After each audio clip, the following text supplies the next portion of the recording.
Se tem uma coisa que eu adoro, são as histórias de origem. Como é que os criadores conceberam seus personagens? Como tiveram as ideias? Quais foram as dificuldades que eles enfrentaram até conseguir colocar aquilo no papel, publicar e causar aquele impacto na vida dos leitores? Todo mundo lembra de quando chegou na banca, quem é fã de quadrinhos, e viu aquele primeiro quadrinho dos X-Men, ou do Batman, ou do Homem-Aranha. Mas a história por trás dessas origens. E a história da Marvel Comics está recheada desses contos incríveis. Nesse vídeo eu vou contar um pouquinho sobre a origem do primeiro quadrinho da Marvel Comics. A gente tem que primeiro entender um pouquinho do contexto histórico da época.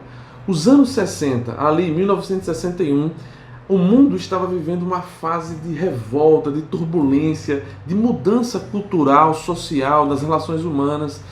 E tinham editores que estavam muito antenados a isso. Um deles era Martin Goodman e Stan Lee. Stan Lee, na verdade, era um profissional, era um contratado. Martin Goodman era o chefão da Marvel naquela época.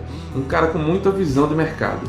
Só que a Marvel estava falindo, né? A verdade era essa. Os super-heróis estavam em baixa há muito tempo e Stan Lee vinha produzindo e escrevendo histórias de romance, western e outras histórias lá do B, assim, que a gente nem imagina que ele escreveu na época. Mas só que a DC Comics na época tinha criado, tinha colocado para venda a Liga da Justiça da América. E começou a fazer sucesso, começou a fazer muito sucesso a Liga da Justiça. E o Martin Goodman, se ligou logo e disse: Lee, eu quero que você crie uma história para rivalizar com a Liga da Justiça. Tem que ser um grupo de super-heróis. Aí o Stan Lee chamou um dos maiores quadrinistas, criadores de todos os tempos, que é o Jack Kirby, e eles conceberam o Fab Four, o Quarteto Fantástico. É a primeira criação do Stan Lee, a primeira criação de relevância da Marvel, que ia transformar a Marvel na maior editora de super-heróis do mundo até a presente época. E essa aqui é a primeira capa de super-heróis da Marvel Comics. Olha só, o Quarteto Fantástico. E pra época, gente, hoje em dia a gente olha assim esse desenho, acha meio simples e tal, meio até infantil, mas isso aqui era revolucionário para a época, causava um impacto muito grande na mente dos leitores, né? Esse desenho do Jack Kirby para frente, assim, sensacional. E o Stan Lee, ele era visionário demais. Ele não queria só criar um grupo de super-heróis, ele queria fazer algo diferente.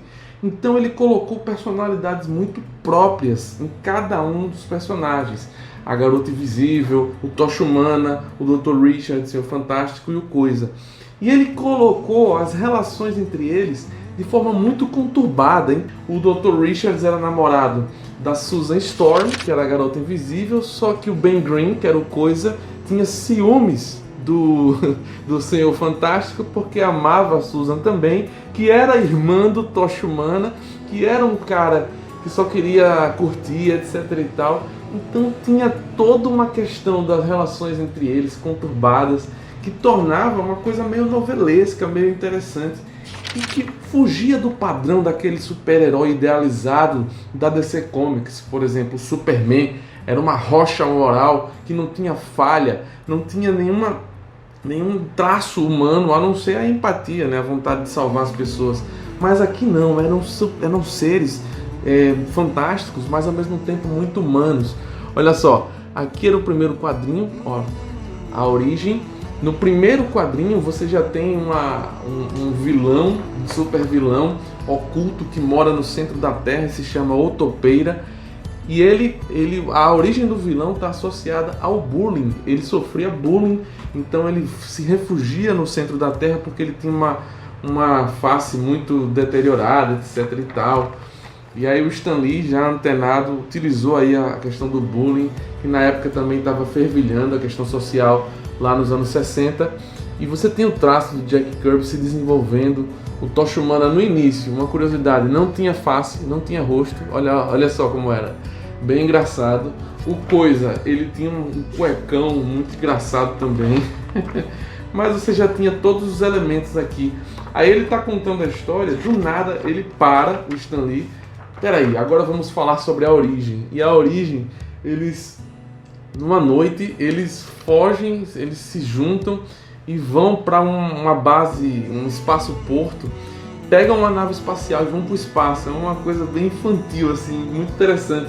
Claro que o gênero se desenvolveu muito, a linguagem, né, até os dias de hoje, então isso aqui fica um pouco datado, mas ainda assim vale demais a leitura, porque é a história da origem de uma das principais criações da principal editora de super-heróis do mundo, né? A maior editora do mundo, a Marvel Comics, que criou tantas coisas incríveis aí, principalmente com essa dupla, Stan Lee e Jack Kirby, mas também tem o Steve Ditko, tem o John Buscema, tem o Roy Thomas. E eu pretendo em próximos vídeos contar um pouco da história do Homem-Aranha, do Homem-Formiga, do Homem de Ferro, e mostrar para vocês de onde surgiam essas ideias, né, que transformaram o mundo e a cultura pop. Então deixa uma curtida aí, deixa um comentário, o que é que você achou do vídeo, se inscreve no canal e até a próxima!